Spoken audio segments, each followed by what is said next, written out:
বন্ধুরা, আমার চ্যানেলে আপনাদেরকে স্বাগত। রোজকার মতন আবারও একটা ব্লগ নিয়ে আমি হাজির আপনাদের কাছে। তো আপনারা আমার সঙ্গে থাকুন, দেখতে থাকুন। আগামীকাল যে বেড়াতে যাওয়ার যে ব্লগটা আগের দিন তোমাদেরকে শেয়ার করেছি, তোমরা দেখেছো, তার কিছুটা পার্ট বাকি ছিল। লাভার বাকিটুকু তোমাদেরকে আজকে শেয়ার করছি, তো তোমরা ছটপট দেখি। তো বন্ধুরা, এই যে দেখতে দেখতে আমরা লাভার একদম উপরে চলে এসেছি। তো লাভায় নেমে গেছি। তো এখানে একটা বৌদ্ধ মন্দির আছে। তো এটা খুব সুন্দর, পুরো মেঘের মধ্যে, পাহাড়ের উপর চারিদিকটা মেঘে ঢাকা। তো এই মন্দির, এখানে যেমন ঠান্ডা তেমন ভিড়, আর ভিউটা খুবই সুন্দর, খুবই সুন্দর। তো এই যে গেট দিয়ে আমরা ঢুকছি। এই যে যেতে যেতে রাস্তায় যেটুকু ভিউ দেখতে পাচ্ছি তোমাদেরকে শেয়ার করছি। আর মাঝখানে বিশাল বড় খাদ, আর এই যে লাইন দিয়ে সারি সারি কি বলে পতাকার মতন দেওয়া ছিল। এই জায়গাটা খুব সুন্দর, এখানে ফটোশ্যুট করা হচ্ছিল।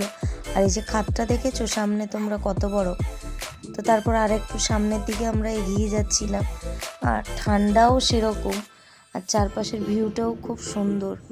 কিন্তু দুই দিকেই প্রচণ্ড পরিমাণে ডিপ খাদ রয়েছিল, যেগুলো পাঁচিল দিয়ে মানে আটকানো ছিল। এই যে আমার বান্ধবীরা হাই করে দিচ্ছে, সবাই একসাথে যাচ্ছি।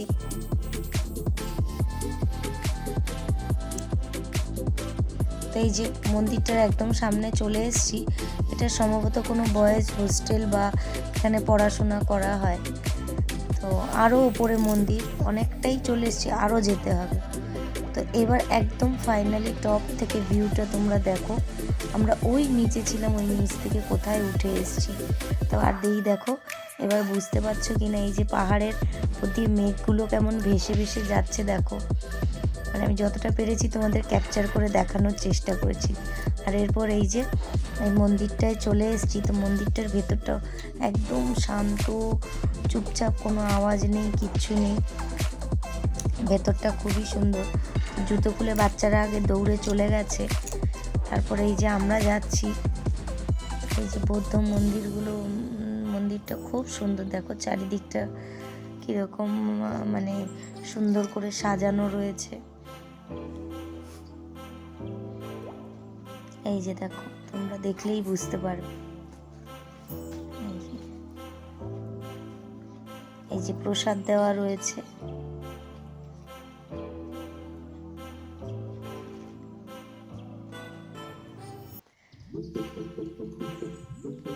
তো এখানে এই মন্দিরটা মানে প্রচুর ভিড় হয়, এবং মন্দিরটা পাহাড়ের একদম উপরে এরকম মেঘে ঢাকা, ভীষণ সুন্দর। আর কোনো, সব থেকে বড় কথা, এত লোকজন থাকা সত্ত্বেও কোনো আওয়াজ নেই এখানে। আর এইটা হচ্ছে প্রার্থনা রুম ওদের। তো এখানেও সেম একইভাবে, এত লোকজন হলেও একটা কোনো আওয়াজ নেই, সব চুপচাপ, মানে খুব শান্ত পরিবেশটা। তারপর আমরা এই যে বেরিয়ে চলে এসেছি। বেরিয়ে লোভ সামলাতে না পেরে আবারও তোমাদেরকে একটু ভিউটা দেখাচ্ছিলাম। এখানে জোরে জোরে হাওয়া দিচ্ছিল। আর এই যে এই গাছটা দেখো কি সুন্দর।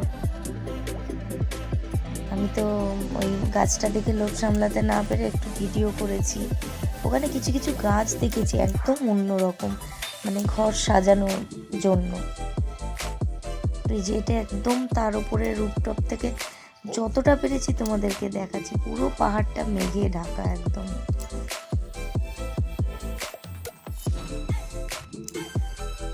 তো এত সুন্দর ভিউটা, মানে পাহাড়ে কি বলবো, মেঘ আর পাহাড়ের মানে সংমিশ্রণে খুব দারুণ। ও আর একটা কথা, এখান থেকে নাথুলা দেখা যায়। তো এখানে এসছিলাম এই টপটার উপরে দেখতে। ওই পাশটা নাথুলা, এই পাশটা লাভা। আর এখানে এতটাই ঠান্ডা, তো আর মেঘ পুরো কানের পাশ দিয়ে যাচ্ছে। আমি ঠান্ডায় কাঁপছিলাম, তবুও কাঁপতে কাঁপতে আমি একটু ভিডিও করেছি ওপরে উঠে গাড়ি থেকে বেরিয়ে। তো চারিদিকটা দেখেছো পুরো মেঘে ঢাকা। তো দারুণ দারুণ। তো লাভা থেকে এবার বেরিয়ে যাচ্ছি। তো লাভাটা সব থেকে বেস্ট ছিল আমাদের ট্রিপে। এই যে দেখেছো পাইন ফরেস্টের মধ্যে দিয়েও মেঘগুলো কিভাবে যাচ্ছে, মানে অপরূপ সৃষ্টি একটা প্রকৃতি। তো চলো এবার অন্যদিকে যেতে হবে। তো গাড়িতে উঠে গেছি, গাড়ি চলতেও শুরু করে দিয়েছে। তো এরপর অনেকটা টাইম আমরা খাওয়া দাওয়া করিনি। তো এরপরে আমরা বাঙালি হোটেলের জন্য ওয়েট করছিলাম যে কতক্ষণে বাঙালি হোটেলে গিয়ে ভালো খাবার দাবার। লাভাতে মোটামুটি খাবার দাবারের একটু প্রবলেম আছে, ওখানে হোটেল ফোটেল সেরকম একটা নেই, আর ভালো খাওয়া দাওয়ারও পাওয়া যায় না। হাতে গোনা গুটি কয়েক। তো বন্ধুরা ফাইনালি আমরা খাওয়ার হোটেলে চলে এসেছি। তো এটা হচ্ছে পাহাড়ি নিবাস বলে, এই লাভা থেকে কালিম্পং আসতে পড়বে একদম রাস্তার সাইডে। তো এখানে থাকাও যায়, উপরে গেস্ট হাউস আছে, নিচে রেস্টুরেন্ট রয়েছে, এবং চাইলে আপনারা থেকে রুফটপে আপনারা রাতের বেলা অনেক কিছু গ্রিল চিকেন হোক বা অনেক কিছু কোনো পার্টিস অ্যারেঞ্জ করতে পারেন। তো এই ব্যবস্থা রয়েছে।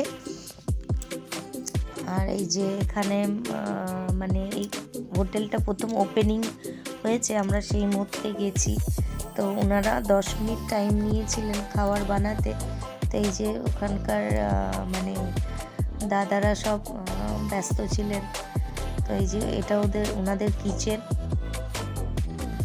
তো এখানে অথেন্টিক বাঙালি খাবার আপনারা পাবেন পাহাড়ে বসে। দাদা এখানে কি কি পাওয়া যায়? এখানে বাঙালি থালি, সমস্ত রকম চাইনিজ, সমস্ত রকম কিছু পাওয়া যায়, এবং স্টার্টার আইটেম সব কিছু পাওয়া যায়। আচ্ছা, আর যদি কেউ বারবিকিউ করতে চায়, আচ্ছা, অ্যাভেলেবেল, কোনো সমস্যা নেই।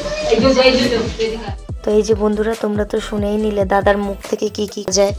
তো এখানে সমস্ত কিছুই চাইনিজ আইটেম থেকে শুরু করে সব কিছুই পাবেন, বাঙালি খাবার অবশ্যই পাবেন, আর বারবিকিউ চাইলে করতে পারবেন রুফটপে। তো চলো তোমাদের আরেকবার ঠিকানাটা ভালো করে দিয়ে দিই। তোমরা কালিম্পং থেকে লাভা থেকে কালিম্পং যাওয়ার পথে এই হোটেলটা পাবে, অবশ্যই তোমরা ভিজিট করো। তো পাহাড়ি নিবাস হোটেল, আর উপরে কি আছে রুম তোমাদেরকে চলো দেখাই। তো এখানে চাইলে তোমরা হোমস্টেও করতে পারো। তো চলো উপরটা তোমাদেরকে ঘুরিয়ে নিয়ে আসি কীরকম কি। তো এই যে উপর থেকে ভিউ দেখো, চারিদিকে ব্যালকনি থেকে ভিউটা এত সুন্দর, পাহাড়ের উপরে এরকম ঝুলন্ত গেস্ট হাউস, তো দারুণ। আর এইদিকে একদম রাস্তার সাইডে, ফলে সেক্ষেত্রেও সুবিধা আছে। তো আর নিচে আছে পাইন ফরেস্ট, সব মিলিয়ে মিশিয়ে খুব সুন্দর। আর এখান থেকেও দেখেছো পুরো সাদা, এটা পুরো মেঘ, পুরোটাই মেঘের মধ্যে রয়েছে। তো চলো এবার রুমগুলো কীরকম কি তোমাদেরকে শেয়ার করি। আর ওই যে সাইড দিয়ে মেন রোড গেছে, তো এখানে গাড়ি রাখাও খুব ইজি। এই যে পরপর রুম রয়েছে। তো এই নিচ থেকে দাদা বুঝিয়ে দিচ্ছিলেন কোথায় কি আছে না আছে বা কীভাবে কি। তো মোটামুটি সব মিলিয়ে খুব সুন্দর। তো এই রুমটা দেখুন, রুমটা দেখলেই বুঝতে পারবেন। তো অন্ধকার রয়েছে, আমি এই লাইট অন করলাম। এখন যেহেতু কেউ থাকে না, তো এগুলো এখনও এইভাবেই রয়েছে। যখন কেউ আসবে তো এগুলো বেডফিট একদম প্রপার কমপ্লিট করে সুন্দর করে দেবেন ওরা।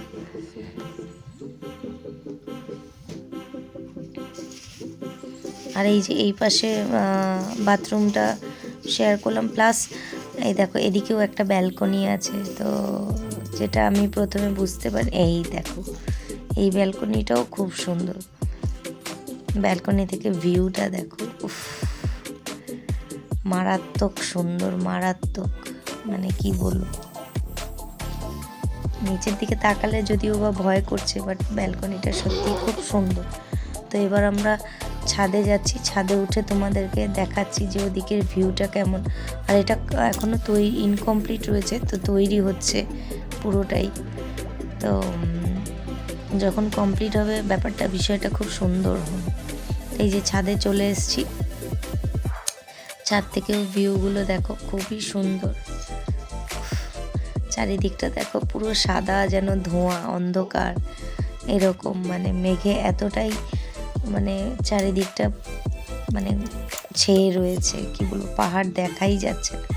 আর সেই রকম ঠান্ডা, কি বলবো, বাট মন কিন্তু ভুলিয়ে যাবে, কারণ এত সুন্দর ভিউটা। আমার তো নামতে ইচ্ছেই করছিল না, তো উপরে উঠেছি। এই দেখো, এখানে পুরোটা পাহাড়ই পুরো সাদা কুয়াশায় মেঘে ঢাকা।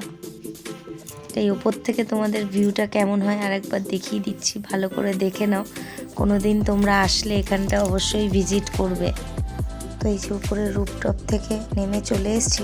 আর এই যে এই গাছটা দেখো, ওরা মানে শো করে রেখেছিল, গাছটা এত সুন্দর, আমি একটু ভিডিও করলাম। তো ফাইনালি বন্ধুরা, আমরা শিলিগুড়ির কাছাকাছি চলে এসেছি। তো এখানে তিস্তা ব্যারেজে নেমেছিলাম একটু দেখার জন্য, যদিও অন্ধকার হয়ে গেছে, তো সেইভাবে কিছুই দেখতে পাইনি, তবুও নেমেছিলাম একটু ভালো লাগবে দেখার জন্য আর বাচ্চাদের দেখানোর জন্য। তো এবার তিস্তা বাজারের দিকে যাব।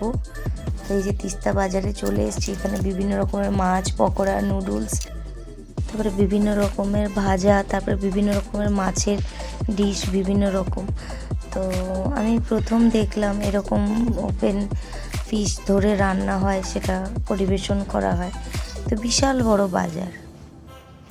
Please like, comment, share and subscribe. Thanks for watching my video. Love you all.